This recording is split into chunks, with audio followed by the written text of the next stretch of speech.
దేశంలోనే అతిపెద్ద liquor scam అంటూ ఆంధ్రప్రదేశ్లో పదే పదే ప్రకటనలు చేస్తున్నటువంటి రాజకీయ ప్రకటనలు చేస్తున్నటువంటి పార్టీలు ఇప్పుడు రంజు రంజు రాజకీయాన్ని చూసేటువంటి అవకాశం కనిపిస్తుంది. ఎందుకంటే ఒక పక్క ఆధారాన్ని ఏపీలో లిక్కర్ స్కామ్ పైన ఏర్పాటు చేసిన సిట్ సేకరించింది. ఇది మామూలు కాదు, దిమ్మ తిరిగిపోయేటువంటిది. ఏకంగా 11 కోట్ల రూపాయల హార్డ్ క్యాష్ని ఏపీ సిట్ సీజ్ చేసింది. లిక్కర్ స్కామ్కి సంబంధించినటువంటి డబ్బు అని ఇది చెప్తున్నారు. 12 అట్టపెట్టెల్లో హైదరాబాద్ శివారుల్లో శంషాబాద్ సమీపంలో ఉన్నటువంటి ఒక farm house, private farm house ఇది.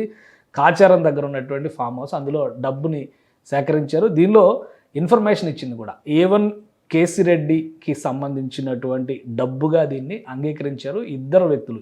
A40గా ఉన్నటువంటి వరుణ్ ఆల్రెడీ అరెస్ట్ అయ్యి పోలీసులు అదుపులో ఉన్నాడు. అతను ఇచ్చినటువంటి సమాచారం వరుణ్, చాణక్య కలిసి ఈ నగదు మొత్తాన్ని కూడా 500 రూపాయల నోట్ల కట్టలతో ఉన్నటువంటి 11 కోట్ల రూపాయల క్యాష్ ఇది 2024 జూన్లో, అంటే ఎలక్షన్స్ అయ్యి రిజల్ట్స్ వచ్చిన జూన్ 4వ తేదీన రిజల్ట్ వచ్చింది.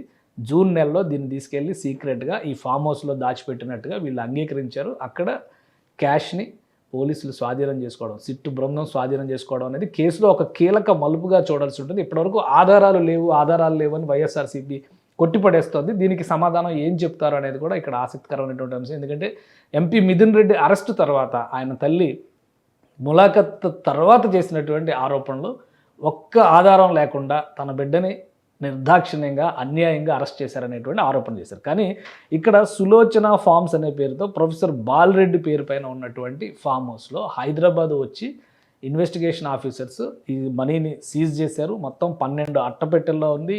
A40గా ఉన్నటువంటి వరుణ్ అనే వ్యక్తి ఇచ్చినటువంటి సమాచారం మేరకు పోలీసులు ఇక్కడ తనిఖీలు చేశారు. A1 కేసిరెడ్డి ఆదేశాలతోనే ఈ మొత్తం డబ్బుని అక్కడ దాచిపెట్టినట్టుగా వరుణ్, చాణక్య కలిసి దీన్ని తరలించినట్టుగా సిట్ అధికారులు గుర్తించారు. ఇది ఖచ్చితంగా కేసులో ఒక కీలక మలుపుగా చూడాల్సి ఉంటుంది. ఎందుకంటే ఢిల్లీ లిక్కర్ స్కామ్తో పదే పోలీసులు ఢిల్లీ లిక్కర్ స్కామ్కి సంబంధించి 100 కోట్ల రూపాయల హవాలా ట్రాన్సాక్షన్ జరిగిందనేది మాత్రమే ఆధారం. కానీ నగదుని సీజ్ చేసినటువంటి సందర్భం లేదు. మొదటిసారిగా ఆంధ్రప్రదేశ్లో జరిగినటువంటి లిక్కర్ స్కామ్కి సంబంధించి లిక్విడ్ క్యాష్ని పోలీసులు సీజ్ చేశారంటే ఈ కేసులో ఇది ఒక టర్నింగ్ పాయింట్గా చూడాలి. ఆల్రెడీ ఇందులో కీలకమైనటువంటి వ్యక్తులు అందరి అరెస్టు దాదాపుగా కంప్లీట్ అయింది. మాస్టర్ మైండ్గా విజయసాయిరెడ్డి పేర్కొన్నటువంటి కేసిరెడ్డి దగ్గర నుంచి ఎంపీ మిథున్ రెడ్డి వరకు అందరూ అరెస్ట్ అయ్యారు. ఇక ఫైనల్ ఎండ్ ఎక్కడికి వెళ్తుంది? 2 రోజులుగా చేస్తున్నటువంటి ప్రకటనలు చూస్తే కనుక జగన్మోహన్ రెడ్డి అరెస్టు, అలానే జగన్మోహన్ రెడ్డి గవర్నర్తో భేటీ, వీటన్నిటి చుట్టూ ఒక రాజకీయం నడుస్తుంది అనేటువంటి అభిప్రాయం అందరిలో ఉంది.